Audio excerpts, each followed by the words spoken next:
Suku bunga sudah turun. Mengapa pasar modal belum bullish? Pada rapat Bank Sentral Amerika Serikat 17–18 Desember 2024 yang lalu, diputuskan suku bunga turun 25 BPS dari 4,5 sampai 4,75% menjadi 4,25 sampai 4,5%. Penurunan suku bunga The Fed adalah sentimen positif yang dinanti-nantikan. Tapi mengapa IHSG masih melempem dan rupiah ke USD malah 16.000 lebih? Secara year-to-date hingga 24 Desember 2024, transaksi investor lokal adalah 58% dan asing sekitar 42%. Meski demikian, asing masih menjadi penggerak IHSG karena meski transaksi lebih kecil, tapi terkonsentrasi pada saham-saham penggerak indeks. Transaksi asing di TLKM 64%, BMRI 69%, BBRI 57%, BBCA 73%. Keempat saham tersebut berkontribusi sekitar 30 hingga 35% dari IHSG dan sekitar 55 hingga 60% dari IDX 30 dan LQ 45. Jadi kalau empat saham ini naik, indeks naik dan sebaliknya. Dan kalau asing banyak sell, mereka turun dan sebaliknya. Dalam 3 bulan terakhir, per 24 Desember 2024, asing melakukan net sell hingga 37 triliun rupiah di pasar reguler dan 3,6 triliun rupiah di pasar tunai dan negosiasi.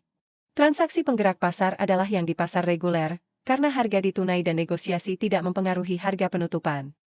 Net sell asing yang begitu banyak inilah yang menyebabkan harga saham penggerak indeks turun. Meskipun IHSG secara year-to-date hingga 24 Desember 2024 baru minus 3,5%, tapi LQ 45 yang lebih didominasi asing sudah minus 15%.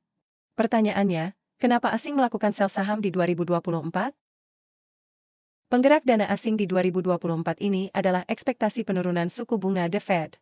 Playbook atau aturan mainnya adalah ketika suku bunga Amerika Serikat turun, berarti ekonominya sedang bermasalah, maka uang akan pindah dari negara maju atau developed market ke negara berkembang atau emerging market. Jadi untuk negara berkembang seperti Indonesia, penurunan suku bunga adalah sentimen positif yang dinanti-nantikan karena menjadi pertanda dana asing akan masuk. Tapi kini suku bunga sudah turun, tapi mengapa dana asing masih terus net sell? Untuk itu, kita mesti mempelajari ekspektasi.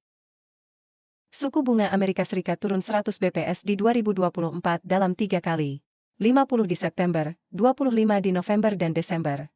Hal ini sesuai ekspektasi yang diberikan dot plot pada September lalu yaitu 4,25 sampai 4,5%.